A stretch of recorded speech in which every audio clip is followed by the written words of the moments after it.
1970년대에 세계적인 발달 심리학자가 미국의 인디안 거주 지역에 가서 조사를 좀 했어요. 어떤 조사를 했느냐?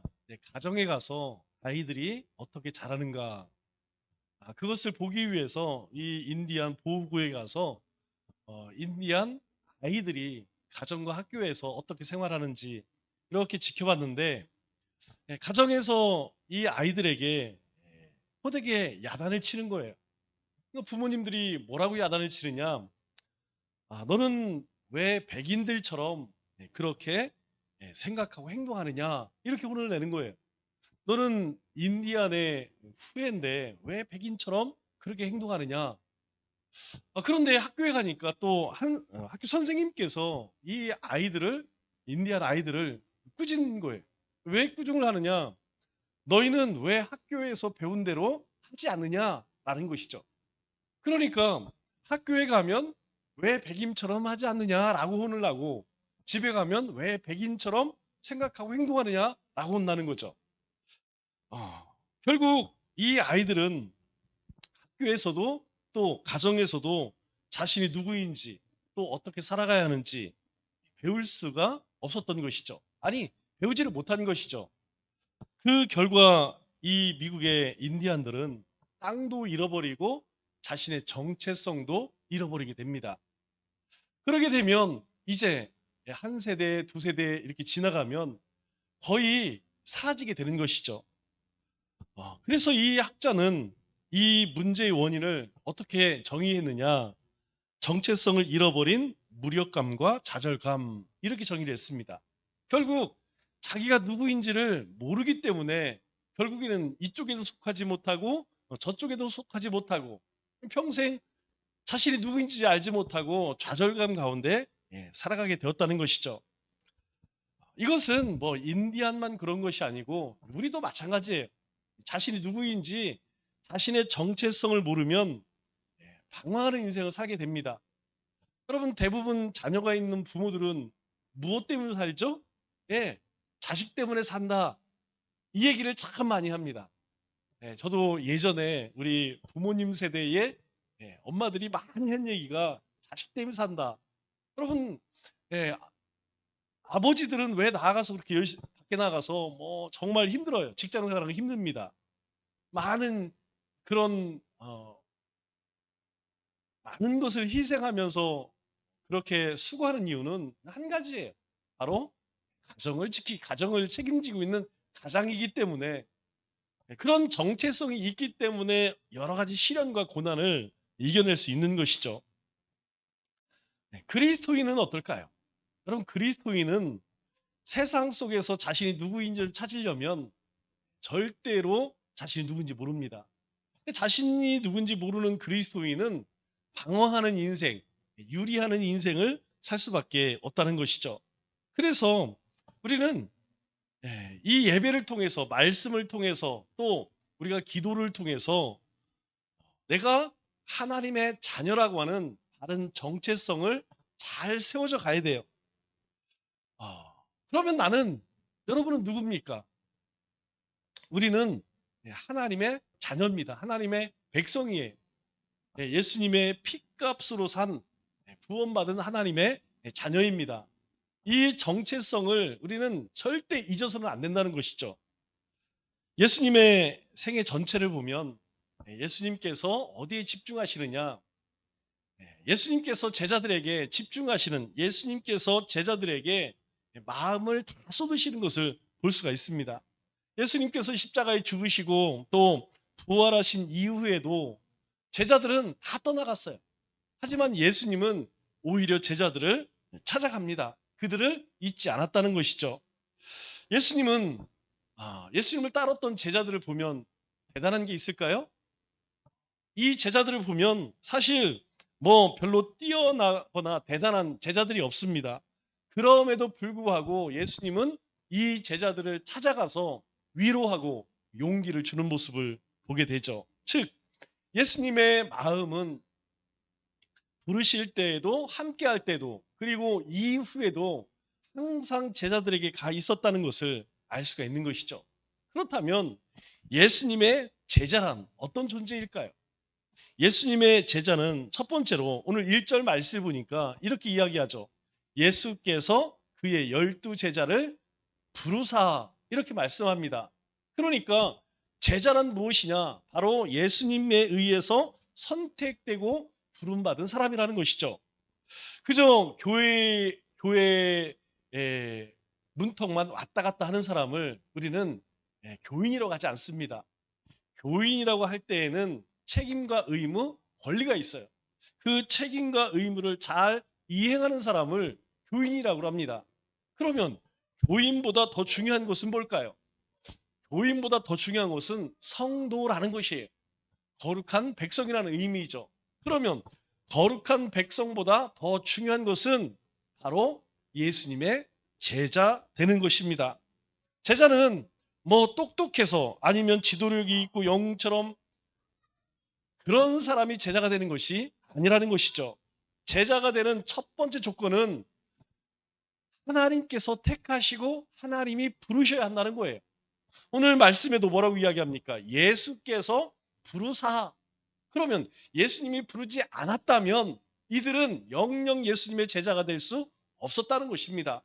그러면 오늘 우리가 하나님의 자녀가 된 것, 그리고 예수님의 제자가 될 수 있었던 것은 바로 오늘 이 12 제자를 부르신 것처럼 우리를 부르셨다는 것이죠. 다시 이야기해서 하나님이 우리를 부르신 것은 전적인 하나님의 주권적 역사였다는 것이에요. 우리가 뭔가 잘나서 그런 것이 아니고 우리가 무엇인가 뛰어난 것이 있어서 그런 것이 아니고 그저 주님께서 우리를 택하시고 너는 이제 내 백성이야. 내 나라 나의 자녀들이야.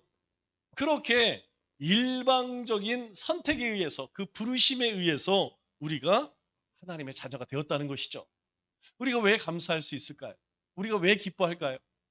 우리가 데살로니가서 5장에서 이야기하는 것처럼 항상 기뻐하라, 쉬지 말고 기도하라, 범사에 감사하라. 여러분, 우리가 일반적인 세상적 관점으로는 이 말씀을 받아들일 수가 없습니다. 그러나 오늘 이 말씀을 보면 우리가 이해가 돼요.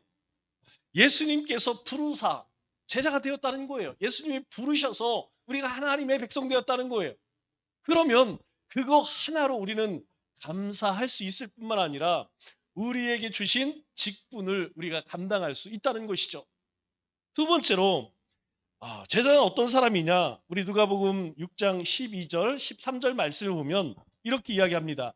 이때 예수께서 기도하러 산으로 가사 예수님이 어떤 일 때문에 산에 가서 밤이 새도록 기도하세요. 그런데 그 일이 무엇이냐면 날이 밝음에 그 제자를 부르사 12를 택하사 사도라 칭하였으니 이렇게 이야기합니다. 즉 예수님께서 기도하러 산에 가셨는데 밤이 새도록 밤새도록 기도하셨어요. 왜 기도하셨느냐? 바로 12 제자를 부르시기 위해 기도하셨다는 거예요. 즉 제자는 누구냐? 바로 예수님의 기도의 열매라는 것입니다. 즉 우리가 어느 날 갑자기 하나님의 자녀가 된 것이 아니고 우리를 위해서 누군가 기도한 기도의 열매라는 것이죠. 예수님께서 제자 삼으실 때에 이 12 제자를 삼으실 때에 저 사람은 학벌이 어떻고 쟤는 좀 성품이 어떻고 쟤는 좀 집안이 어떤가 이런 거 보지 않았다는 거예요. 예수님께서는 제자들을 이렇게 뒷조사를 하고 알아보시고 택하시는 것이 아니라 어떻게 택하셨느냐? 밤이 새도록 기도하신 후에 이 말의 의미는 무엇입니까? 하나님께 간절히 기도한 후에 제자를 삼으셨다. 그렇게 말씀하고 있는 것이죠. 하나님 나라에서 가장 중요한 것은 누굴까요? 아니, 여러분, 이 교회에서 가장 중요한 존재는 누굴까요? 목사일까요? 아니면 중직자일까요? 아니면 성도님들일까요? 그렇지 않습니다. 이 교회 안에서 가장 중요한 존재는 바로 이 사람들이에요. 이 사람들, 예비신자들입니다. 여러분, 하나님께서 관심 갖고 있는 것은 어떤 존재입니까? 하나님이 관심을 갖고 있는 존재는 사람이에요. 하나님은 하나님께서 택한 백성, 그 백성을 부르시기 위해서 이 땅에 예수님을 보내주셨죠. 그래서 하나님이 쓰시는 사람, 또 하나님이 원하시는 사람을 택하는 것, 그것이 하나님 나라의 시작이라는 것이죠. 즉 예수님께서 사역을 시작하시면서 가장 먼저 하신 일이 무엇이냐면 바로 제자 삼는 일이었어요. 그런데 그 제자 삼는 일에 있어서 먼저 하신 일이 무엇이냐면 산에 오르셔서 밤이 새도록 기도하셨다는 것이죠. 우리가 무슨 일이든지 그렇습니다. 기도하고 일을 하게 되면 결과가 좋지 않더라도 후회가 없습니다. 우리가 하나님 앞에 충분히 기도하고 어떤 일을 했을 때에 그에 대한 열매가 없다 하더라도 후회가 없어요. 왜? 하나님께서 그렇게 행하셨기 때문에 지금 하나님의 응답의 때가 아니기 때문에 후회할 필요가 없습니다. 후회가 되지도 않아요. 그런데 우리가 기도하지 않고 좋은 결과가 있어. 그런데요, 그러한 것은 이후에 반드시 후회가 생깁니다. 이것은 우리가 인생을 살아가면서 우리가 신앙생활하면서 우리는 잘 못 느끼지만 우리의 삶에 대부분 그렇게 일어나요. 우리가 기도를 충분히 기도 생활에 열심 또 우리가 누군가를 위해서 중보하고 어떤 일에 대해서 열심히 기도하면 여러분 그의 열매가 없다 할지라도 하나님께서 그렇게 만들어 가시는 것을 경험하게 됩니다. 그러나 내가 기도하지 않고 좋은 일들이 많이 일어나. 여러분 그것은 더 위험합니다. 그것은 오히려 우리의 삶에 더 해가 될 수도 있다는 거예요. 그렇기 때문에 우리에게 주님께서는 항상 뭐라고 말씀하세요? 마지막 겟세마네 동산에서 함께 했던 제자들에게도 당부하기를 너희는 잠시도 깨어 기도할 수 없었더냐? 라고 묻습니다. 예수님께서는 수없이 제자들에게 기도하라고 권면하세요. 왜 기도하라고 할까요? 우리는 하나님의 예수님의 제자들은 제자로서의 삶을 살기 위해서 기도하지 않으면 하나님의 뜻 그리고 하나님이 주시는 그 은혜와 능력을 이 제자들이 행할 수 없기 때문이었다는 것이죠. 그래서 너희가 하나님께 구하라는 것입니다. 너희가 하나님의 부름받은 제자로서 너에게 주어진 그 하나님의 나라의 일, 너에게 주신 그 사역들, 사명들 감당하기 위해서 하나님께 부르짖으라는 것이죠. 그것은 오늘 우리에게도 하신 말씀입니다. 예수님도 12제자 삼으실 때에 기도하시고 그들을 부르셨어요. 오늘 우리가 하나님의 자녀로서 이 땅에 살아갈 때에 여러분 얼마나 많은 문제가 있습니까? 여러분 다른 건 다 제껴놓는다 할지라도 여러분 우리 영성 하나만 생각해 보세요. 내가 은혜 충만하게 하루를 시작했어요. 아침에 큐티를 하고 그래 오늘 사도 바울이 이렇게 고백했지 디모데에게 이렇게 권면했지 그래 나도 그렇게 살아가자. 여러분 그렇게 살아집니까? 안 된다는 것이죠. 그래서 하나님께 의뢰하라는 거예요. 하나님께 맡기라는 것입니다. 하나님께 도움을 요청하라는 것입니다. 우리가 살아가는 그 삶의 현장에서 뭔가 부딪힘이 있고 막힘이 있고 장벽이 있다면 그것에 대해서 하나님께 의뢰하라는 맡기라는 거예요. 하나님 제 힘으로 할 수 없습니다. 그러기에 주님이 함께 하셔야 됩니다. 주님을 그 주님의 능력을 우리 인생 가운데 끌고 오는 것이 무엇이냐? 기도라는 거예요. 여러분 기도하지 않으면 우리 입술에 뭐가 나올까요? 거의 대부분은 짜증나. 그리고 불평합니다. 왜 그러느냐? 우리가 기도 생활에 힘쓰지 아니하면 결국 우리는요 내 힘으로 하려고 하는 그런 삶을 살 수밖에 없어요. 그런데 우리에게 그런 능력이 있습니까? 우리의 삶의 문제를 우리가 해결할 수 있습니까? 여러분 내 문제도 해결이 안 되는데 우리 인생, 우리의 자녀들, 우리의 가정, 삶의 터전에 또 하나님이 나에게 직분의 문제 여러분 불가능하다는 것이죠. 그렇기 때문에 여러분 기도에 힘쓰시기 바랍니다. 쉬지 말고 기도하라고 말씀하신 것처럼 어떤 문제가 생겼을 때 또는 마음에 마음에 뭔가 근심이 찾아올 때, 염려가 될 때 여러분 즉시 주님의 이름을 부르세요. 뭔가 마음 가운데에 두려움이 있고 떨림이 있고 근심이 있고 염려가 있고 여러분 누구나 한두 가지씩 있어요. 남에게 이야기하지 못하는 정말 우리 마음 안에 우리 마음을 무겁게 하는 그 생각만 하면 막 숨이 막히는 문제들이 있어요. 왜? 내가 할 수 없는 문제이기 때문이죠. 하나님께 구하라는 거예요. 왜? 주님께서 그렇게 기도하심으로 제자를 택하셨기 때문에 하나님께서는 우리의 기도를 들으시고 우리 가운데 응답하시겠다고 약속하셨기 때문이라는 것이죠. 세 번째로 예수님이 택하신 제자들은 어떤 사람들이냐?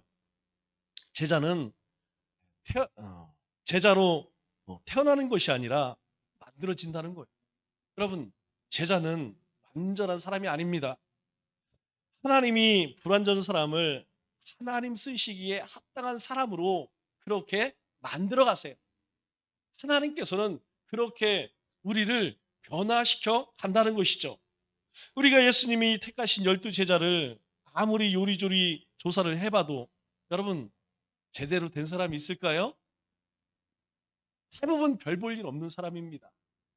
다 사람들이 그냥 멸시하는, 우습게 여기는, 인정하지 않는 그런 사람들이 다 예수님의 제자들이죠. 아니 일반 사람보다 어쩌면 더 부족한 사람들이 자 우리가 12제자에 대해서 얼마 전에 한 명씩 다 나누어 봤어요. 그런데 여러분 그 제자들 가운데 영적인 능력이 있던 제자가 있나요? 여러분들이 혹시 12제자 가운데 야, 이 사람 진짜 영적인 능력이 있구나. 없어요. 그러면 그 제자 가운데 겸손한 사람은 있습니까? 없어요. 그 12제자 가운데에서 믿음이 좀 있는 사람이 있었나요? 없습니다. 그러면 그들 가운데의 어떤 능력이나 아니면 정말 주님을 위해서 헌신하고자 하는 사람들이 있었나요? 없었어요. 없었습니다. 그런데 예수님께서 그들에게 권능을 주세요. 오늘 말씀을 볼까요? 자, 1절 말씀을 보면 주님이 이렇게 말씀하세요. 자, 12제자를 부르십니다. 예수님이 택하시고 부르셨어요. 부르실 때 기도하셨죠? 그런 그들에게 더러운 귀신을 쫓아내며 모든 병과 모든 약한 것을 고치는 권능을 주시니라 이렇게 말씀하고 있습니다. 여기서 중요한 것이 무엇이냐면 권능을 주시니라 라는 말이에요. 그러면 제자들에게는 이런 권능이 있었다는 것입니까? 없었다는 것이죠. 자기 자신, 자기 가정 건사하기도 힘든 그런 사람들이었어요. 그런데 예수님께서 이들에게 권능을 주셨어요. 어떤 권능을 줬느냐? 바로 더러운 귀신을 쫓아내고 모든 병과 약한 것을 고치는 권능을 주셨다는 거예요. 제자들에게는 원래 없었습니다. 그러나 예수님께서 저들에게 주셨다는 그러한 능력을 주셨다는 것입니다. 제자들이 이후에 성령을 받고 그들이 많은 일들을 행하게 되죠.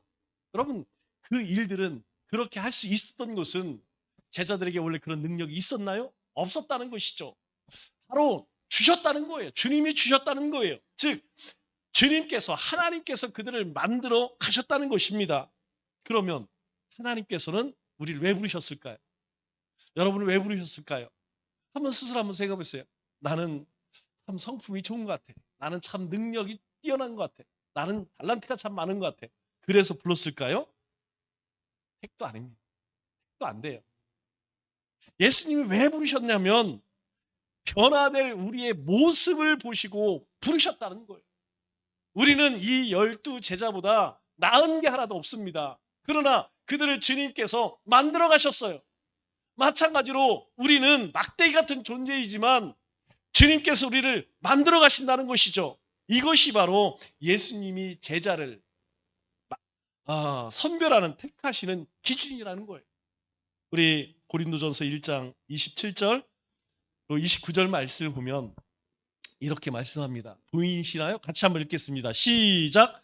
그러나 하나님께서 세상에 미련한 것들을 택하사 지혜 있는 자들을 부끄럽게 하려 하시고 세상에 약한 것들을 택하사 강한 것들을 부끄럽게 하려 하시며 하나님께서 세상에 천한 것들과 멸시받는 것들과 없는 것들을 택하사 있는 것들을 폐하려 하시나니.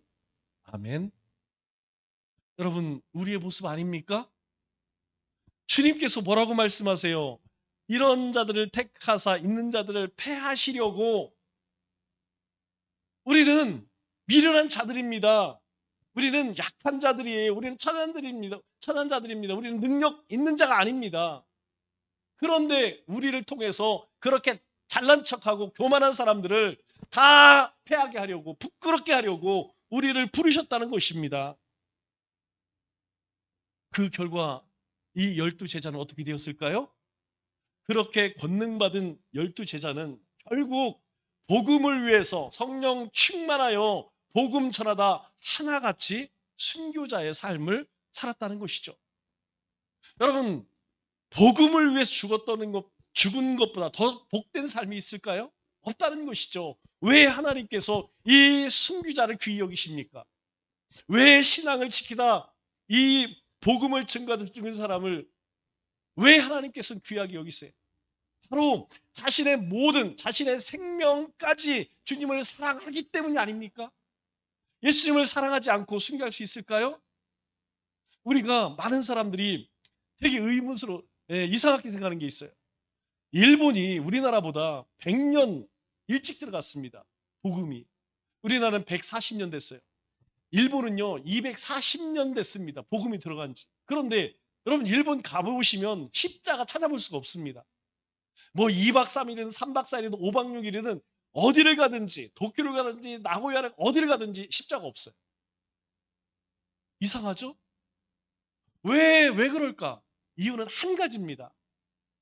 선교사님들이 똑같이 일본에 스페인, 유럽에서 선교사님 들어갔어요. 그런데 박부 시대에 엄청난 핍박이 일기 시작합니다. 처음부터 핍박한 게 아니에요. 처음에는 굉장히 환영을 했습니다. 그런데 이 통상을 하면서 무역을 하면서 이제 점점점 일본이 밀리기 시작해. 그러니까 어떻게 해요? 이제 쇄국 정책을 시작합니다. 그 첫 번째 타깃이 누구였냐면 바로 선교사들이었어요. 예수 믿는 사람들이 많이 늘어나는 것을 위협으로 느꼈죠. 그건 우리나라도 마찬가지죠. 그런데 그때의 이 막부 시대에 어떻게 했느냐? 십자가를 놓고 밟고 지나가면 살려줘. 그런데 만일 십자가를 밟고 지나가지 않으면 여러분 큰 솥에 물을 끓여서 거기에 예수 믿는 사람들을 넣고 그렇게 삶아 죽였어요.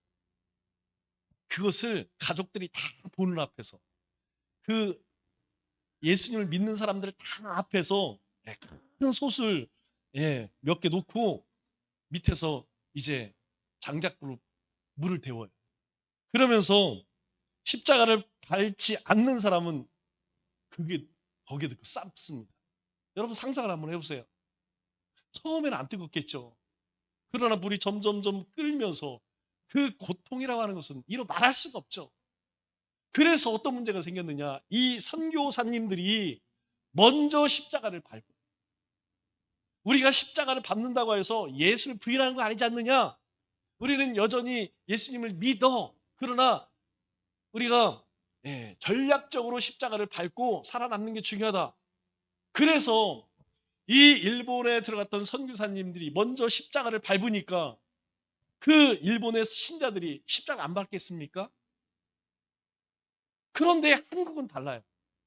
한국에서 똑같이 이 기독교인에 대한 핍박이 이렇습니다.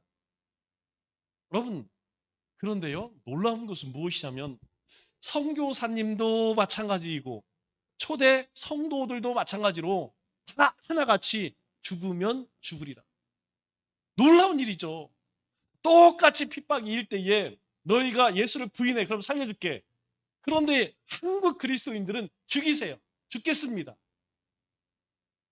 그 결과가요. 10년이 지나고 20년이고 30년이 지나니까 달라지는 거예요. 이 땅에 한국에는요. 한국 교회가 세워지고 엄청난 복음의 역사들이 일어납니다. 여러분 오늘 뉴스를 보셨죠? 트럼프가 편지 보냈대. 통상하면 25% 너희들 말 안 들으면 더블로 묶을 거야. 25%더 할 거야. 여러분 누구의 잘못이 아닙니다. 누구의 잘못일까요? 정치인의 잘못일까요? 저는 그렇게 생각하지 않아요. 여러분 우리 인생도 어느 나라 민족도 하나님이 복주시지 않으면 여러분 견딜 수가 없어요. 우리나라는 아무리 돌아보아도 한각의 기적을 일으킬 수 있는 조건이 없습니다. 그런데 왜 점점점 더 많은 문제들이 세워질까? 이것은 기독교의 역사와 우리 한국의 번성과 동일하게 일치해요.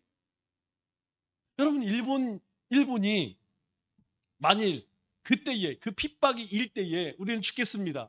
그렇다면 아마 일본 전역에도 십자가가 넘쳐났을 거예요. 그러나 그렇지 않았어요.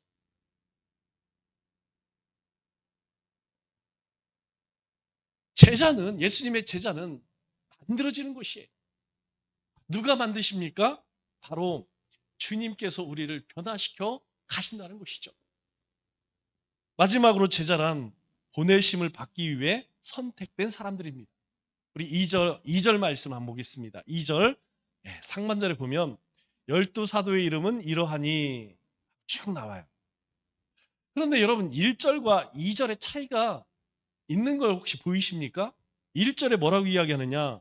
12제자를 부르사라고 이야기하고 2절 상반절에 12사도의 이름은 이렇게 이야기해요. 뭐가 바뀌었죠? 금방 제자에서 사도로 바뀌어요. 여러분 제자와 사도는 굉장히 비슷하지만 다릅니다. 사도의 의미는 아포스톨로스라는 말을 써요. 이 말의 뜻은 무엇이냐면 보내심을 받았다라는 뜻입니다. 그러니까 제자는 어떤 존재이냐? 바로 주님으로부터 보내심을 받은 자들이라는 거예요. 우리를 주님께서는 어딘가 보내시기를 원하시는 자들이라는 거예요. 예수님께서 예수님의 제자로 부르시기 위해 기도하셨습니다. 그리고 그들에게 권능을 주셨습니다.